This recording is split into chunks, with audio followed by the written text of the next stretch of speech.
السلام عليكم. السلام عليكم. السلام عليكم. بقى جيسان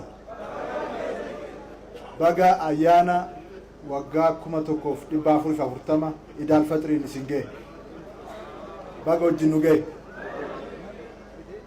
أياني برنا أيانا باي أيانا أدتيدا يرو كيستو جيني كن جاء إدباتي جاء جالالاتي جاء إفهاماتي جاء نمني فولا ساكر ربي تليفتو جيني كوني أمانتا مسلماف قفولون تاني أمة روموتيف أمة سواف سبلموتا بيا كينياتيف يرو غاري لكنين توري كناف يرو كان كيست دعاي غوتان كيسا هندتي بيا كيسانيف نوفي سندا كينياف وان كان أجاتور تانيف قدا غلطوما ألفات أسنين جيشون برباكي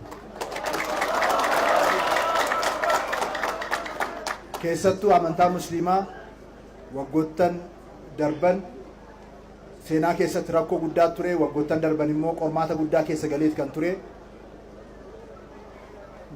مجلسني أكا ديگم ديني ناكا نيگم كيستو أمانتا كيست والقودين سيچمانا كومم أمني كيني أكا والديگوف تطافي قدا قد أما توري ربس نغرغاري دعاين كيساني سجته موميچ منسترا كينيا دكتور أبيس ألكاني قيات الأماني دينين ديبئي مجلسني چمي جرا بغا گمدن بغا ربي ركو كان هيكي توكما مسلمة إجاري سنين جيچون برباد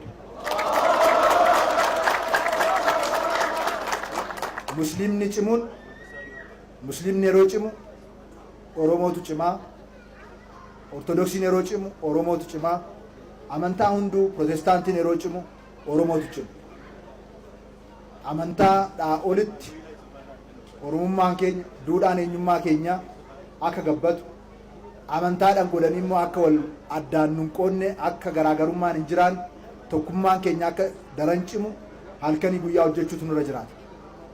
Qaawwi kanaan dura uumame akka deebi'ee nutti hin dhufne tokkummaan amantaa musliimaa keessatti daran akka cimu, amantaa ortodoksii keessatti daran akka cimu, amantaa protestaantii keessatti daran akka cimu, amantaawwan cimuun isaanii saba biyya waan cimsuuf fedhii barbaannu hawwii akka sabaatti akka biyyaatti qabnu galmaan ga'uudhaaf humna guddaa waan ta'eef kanarratti ammas du'aaidhaanis hojiidhaanis cimnee wal cinaa dhaabbannee akka hojjennu asumaan dhaamsa koo dabarsuun barbaada.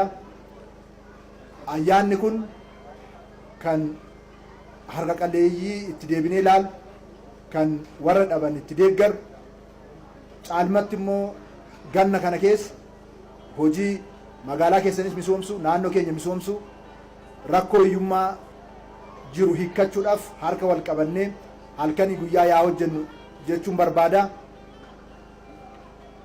Eid Mubaarak ayyaana gaarii siniif haa ta'u.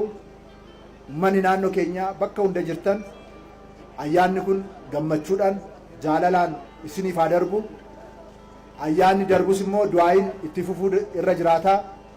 Du'aayii keessaniin akka naannoo keenya cimu akka biyyi keenya cimtu rakkoo keessa akka baatu gochaa akkasumas hojiidhaanis harka keenyaan immoo akkuma quraanni nu barsiisu halkanii guyyaa dadhabuudhaan dafqa keenya immoo akka nyaannu jiruuf jireenya keenya akka jijjiirru nuuf haa ta'uun isiniin jedha. Oromiyaa guutuutti jiini soomanaa kun karaa nagaatiin gaggeeffamee karaa jaalalaa guddaadhaan gaggeeffamee kan dhiifama guddaatti argan kan gammachuu guddaatti argan kan iddoo hundatti boqonnaa guddaan itti ta'edha. Isa kanaaf obboleewwan keenya hunda galateeffachuun barbaada. Amantoonni kaan immoo iddoo soomanni kun yeroo gaggeeffamu deeggarsa gochuudhaan amantaan ortodoksii, amantaan protestaantii, waaqeffataan hundumtuu deeggarsa gochuudhaan obboleewwan isaa cinaa dhaabbachuudhaan nageenya naannoo isaa eeguudhaan iddoo salaatnitti godhamu hunda qopheessuudhaan deeggarsa gochaa waan turtaniif isinillee guddaa galatoomaa ulfaadhaa isin jedha. Tokkummaan keenya kun aacimu rabbillee nurratti yaa irraafatu galatoomaa ulfaadhaa ayyaana gaarii.